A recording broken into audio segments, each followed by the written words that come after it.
नाज़रीन, गंबट में नौजवाननि जी समाजी तंज़ीम पारां सूफ़ी मेलो literature festival ever shine college में मुनक़िद कियो वियो। उन हवाले सां ॾिसूं था किशोर कुमार जी हीअ रिपोर्ट।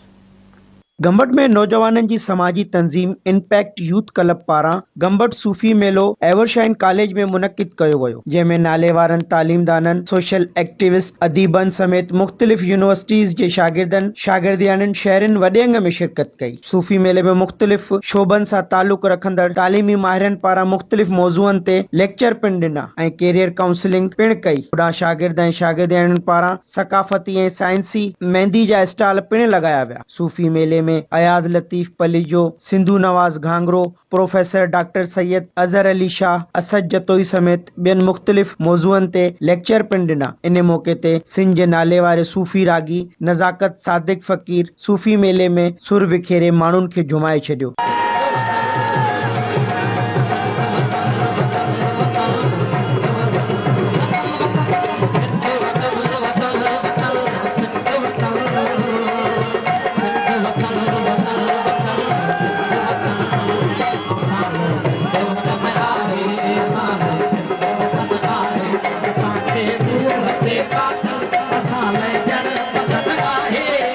इन मौके ते सूफ़ी मेले में शिरकत कंदड़नि आवाज़ टीवी सां ॻाल्हाईंदे चयो त मुबारकबाद थो ॾियां गंबट जे प्रोग्राम गंबट जे नौजवाननि खे जॾहिं प्रोग्राम कयो आहे, भाउरनि खे, भेनरुनि खे, शागिर्दनि खे, शागिर्दियाणनि खे, ऐं चाहियां थो त अहिड़ा प्रोग्राम सॼे सिंध में थियनि।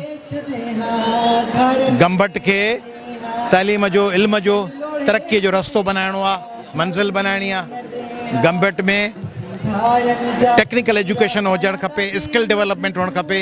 हितां जा शागिर्द ऐं शागिर्दियाणियूं जदीद दुनिया जा इल्म सिखनि ऐं गंबट खे आउं इहो पैगाम ॾींदुसि त पढ़ो, नवां हुनर सिखो, नयूं शाहराऊं ॻोल्हियो ऐं अॻिते निकिरो। ऐं सम्झा थी इन क़िस्म जा प्रोग्राम्स थियणु घुरिजनि जीअं ॿारनि में जेको आहे न सिर्फ़ु शऊरी तरीक़े सां सम्झ उन्हनि में वधे, पर उन खां अलावा जेका उन में कॉम्पिटिशन्स विच में या ॿियनि जेको हिते आर्ट ऐं ॿियनि जो नुमाइश थी आहे, उहो बि ॾाढो हिकु शानदार कमु आहे जेको इन क़िस्म जा प्रोग्राम्स थियणु घुरिजनि त जीअं ॿारनि में वधीक जेको आहे हिमत पैदा थिए ऐं जेको आहे उन में कॉन्फिडेंस पैदा थिए। सूफ़ी मेले जे हवाले सां हीउ प्रोग्राम थियो वियो आहे। उन जो मेन मक़सदु आहे त असां हिन इलाइक़े जे दोस्तनि खे सूफ़ीज़म मुतलिक़ रोशनास करायूं, उन्हनि जी अहमियत, सूफ़ियत जी अहमियत, सूफ़ी छा आहे, सूफ़ी जो कहिड़ो मक़सदु आहे। इन ते मुख़्तलिफ़ स्कॉलर्स खां असां लेक्चर्स कराया आहिनि। गंबट में जेको ही फेस्टिवल थियो आहे लिटरेचर फेस्टिवल ऐं सूफ़ी मेलो, इन सां हिकु त आर्ट प्रमोट थो थिए, ॿियो माण्हुनि में आर्ट जी जेका आहे अवेयरनेस थी थिए। असां वटि ॾिसो न सिंध जी तारीख़ रही आहे त असां कंहिं बि क़ौम ते वञी काह न कयो आहे। असां पीसफुल हिकिड़ी क़ौम आहियूं। असांजे मोज दड़े मां जेको आहे संबारा जी मूर्ति थी निकिरे, माना असांजो आर्ट जेको आहे असांजी रगुनि में आहे ऐं आर्ट वारा जेके माण्हू हूंदा आहिनि उहे पीसफुल माण्हू हूंदा आहिनि।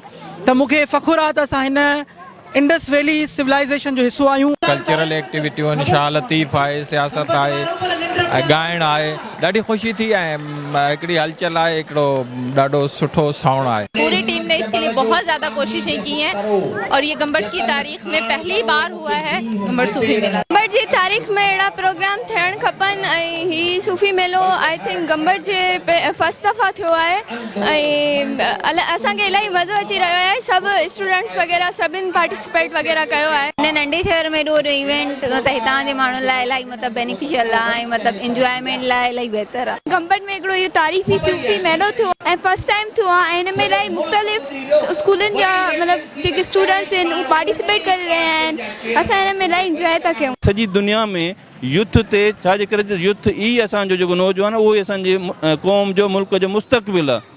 त उन ते वधि खां वधि इन्वेस्टमेंट थिए थी, वधि खां वधि एफर्ट थिए थी त उनजी सही तरीक़े सां डेवलपमेंट थिए, पर्सनैलिटी डेवलपमेंट थिए, फ़िक्री उनजी जेका आहे उहा जॾहिं नौजवाननि में फ़िक्री तनक़ीदी ऐं क्रिटिकल थिंकिंग जा स्किल्स ईंदा त हू ॿियनि जे ग़लति सलत ॻाल्हियुनि ते, मिसकनसेप्शन ते ध्यानु ॾियण जे बजाए, अमल करण जे बजाए हू उन ते क्वेश्चन करे सघंदो, उन ते सोचींदो, सोचण खां पोइ तस्दीक कंदो, वेरीफाई कंदो, पंहिंजी राय ठाहे सघंदो, साहिब राय थींदो ऐं हुनजो अमल जेको आहे उहो इम्प्रूव थींदो। अॼुकल्ह जेको टाइम लॻो पियो आहे, हिकु घुट ॿूसट ऐं मुंझ वारो टाइम लॻो पियो आहे, जंहिंमें हर हिकु माण्हू सोचे थो त मूंखे कंहिं न कंहिं तरीक़े सां उनखे नई एक्सप्लोरेशन मिले। असांजे तरफ़ां हिते ही शयूं ऑर्गेनाइज़ करण जो मतिलबु इहो आहे त नौजवाननि खे ऐं ॿिया जेके नवां तरीक़ा आहिनि असां वटि जेके बि स्पेशलिस्ट आहिनि एजुकेशनिस्ट आहिनि सोशल एनवायरमेंट एक्सपर्ट्स आहिनि उहे नौजवाननि खे नवां तरीक़ा ॿुधाईंदा त हिकिड़ी ज़िंदगी जो अॻिते कीअं शयूं हलाइणियूं आहिनि तव्हांजी कैरियर काउंसलिंग जे हवाले सां आहिनि। इनमें जेके मुख़्तलिफ़ सेशन्स हलिया जंहिंमें तालीम जो मयार कीअं हुजणु घुरिजे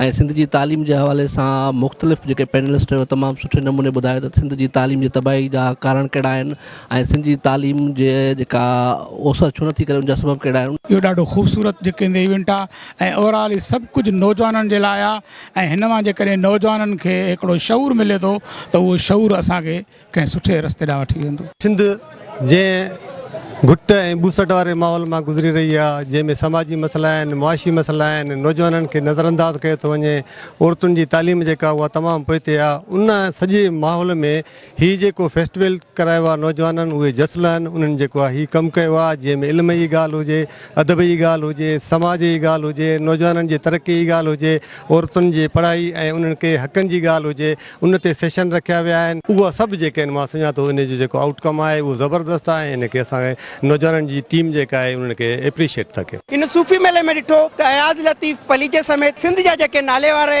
जेके सूफ़ी रागी हुया उन्हनि पारां जेको आहे हिते सुर विखेरिया ऐं शानदार तक़रीब में तव्हां ॾिठो त मर्दनि सां गॾु लेडीज़ जी वॾी तादाद जेको आहे पिण जेको आहे हिन प्रोग्राम में शिरकत कई। कैमरामैन आकाश कुमार सां गॾु किशोर कुमार, आवाज़ टीवी न्यूज़, गंबट।